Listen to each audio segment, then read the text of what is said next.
que nous avons consenti en tant que société civile pour essayer de contribuer à l'assainissement, n'est-ce pas, de notre société pour les maux qui, n'est-ce pas, exposent nos populations aux problèmes de santé. Je vais remercier également la présence du représentant de son Excellence, Monsieur le ministre de la Justice, parce que les actions qui ont été menées sur le terrain n'ont été rendues possibles que par l'aval de certaines vaillantes autorités administratives qui ont compris, n'est-ce pas, la nécessité qu'il y avait à ce que quelque chose soit fait pour, n'est-ce pas, venir sous-tendre les efforts de l'État sur ce chantier-là.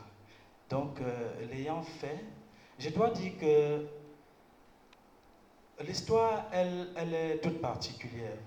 Nous sommes deux jeunes Camerounais, Asli et Plumel. Nous sommes dans des régions séparées, mais il s'est avéré que la même année, apparemment, nous avons eu la même observation de ces problèmes de société et avons entrepris des initiatives séparément, chacun de son côté, sans savoir que l'autre personne de l'autre côté avait la même préoccupation. C'est ainsi que, lorsque la Brigade internationale des mœurs, de l'éthique et de la moralisation naît dans la région de l'Ouest en 2013, Asli Cameroun naît dans le littoral la même année, avec des récépissés de déclaration qui ont un intervalle de création d'environ 4 à 6 semaines.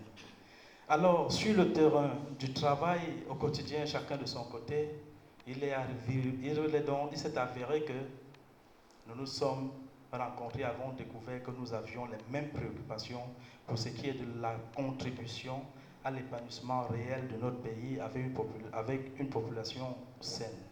Ce faisant, étant des acteurs de la société civile, nous avons compris qu'ensemble on est plus fort. C'est la raison pour laquelle il s'est naturellement tissé